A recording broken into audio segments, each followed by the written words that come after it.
Another King Kong movie! Yay!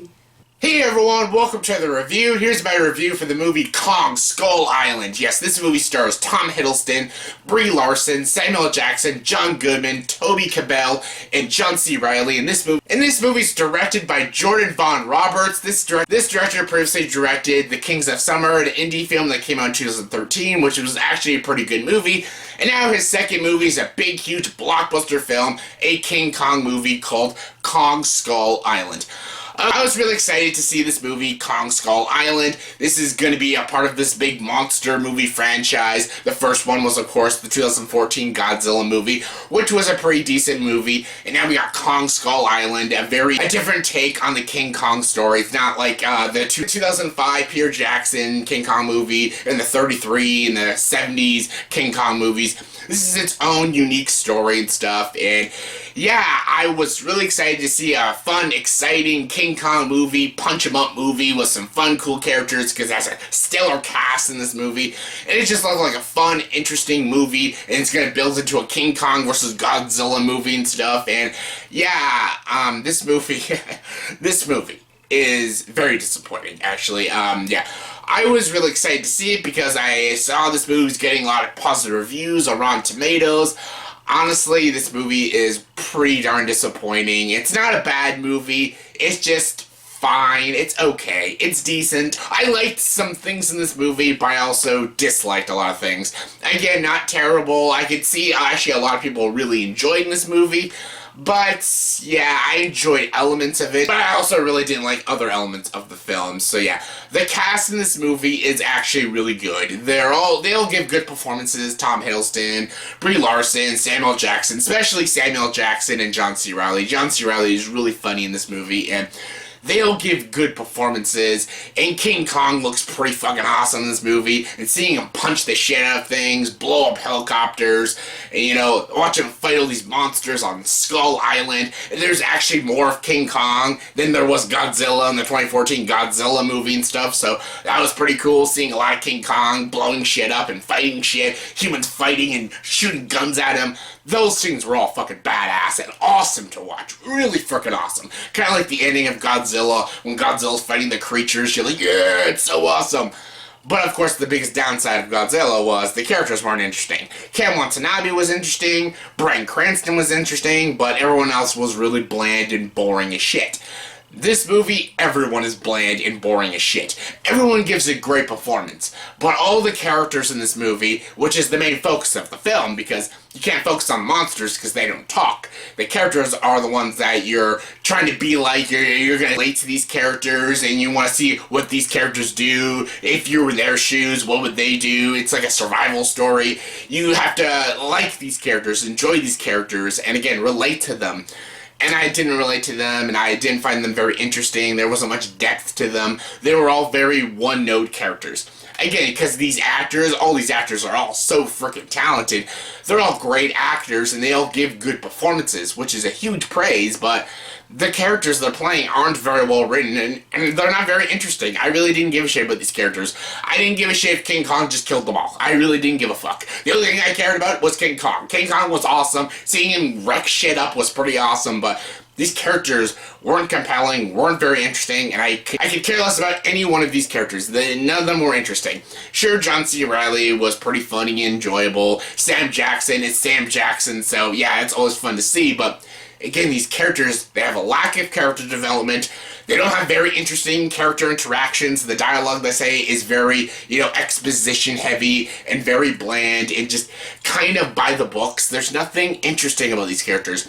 These characters are all horribly written characters.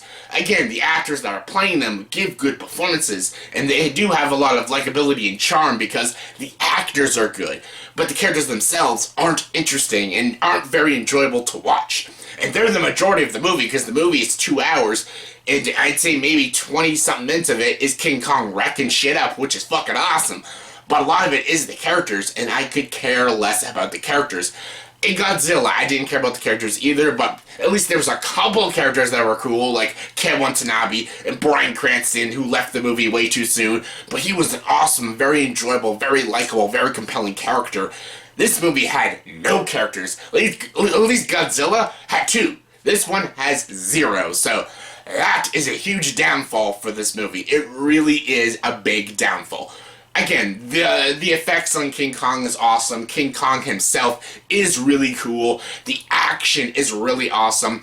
But again, the effects are hit and miss. Some of the effects look really cool, really interesting, and very, very attentive, very creative. But at other times, there was some really bad green screen effects, and I'm like, oh my god, it was very noticeable at times. Some scenes, I'm like, okay, that is an obvious green screen. That is completely obvious. And the funniest thing is, they actually went on location to shoot this movie. See, in Jungle Book, that entire movie is green screen. I never noticed the green screen. But in this movie, when they actually went on set, on locations, I noticed the green screen, so that's pretty fucking sad. Again, some effects look amazing, but some effects I'm just like, oh, okay, that was pretty ugly. And this is a big budget blockbuster film. I shouldn't be noticing the green screen effect. Like, come on, you have the big budget, it's a King Kong movie. I should be into this world, into the action, into the characters, and of course watching King Kong kick some ass and stuff, and yeah. At times I was really thrilled by this movie. I was engaged by it. I was thoroughly enjoying it. There was so much entertainment, popcorn fun with the film. Then at other times I was really bored, really uninterested, and that was most of the scenes with the humans, and they're talking and exploring the island and, you know, setting up the story. I just could care less. I'm like, oh god, go back to King Kong wrecking shit up. I wanted to see that because it was awesome. So yeah, this movie is a mixed bag, and the movie tries to be like Apocalypse Now at times, and it was just really weird and awkward.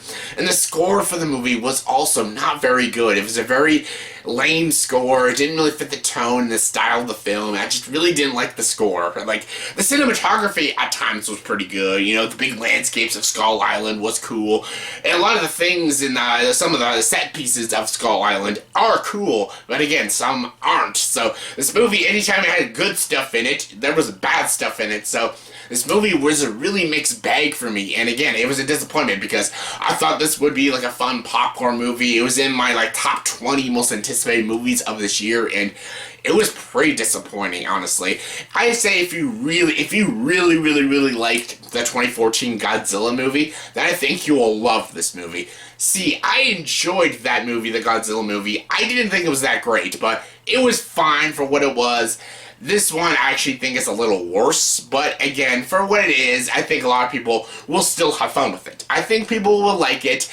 I personally I thought it was okay. Like, I actually saw Godzilla twice. I probably will not see this movie a second time. Like, I was very disappointed with the movie. It's not bad. There's good performances. Kong is awesome. King Kong is awesome. The action scenes are really cool and really badass, and honestly, it might be worth the price of admission just to watch the kick-ass action scenes, because they're pretty fucking awesome.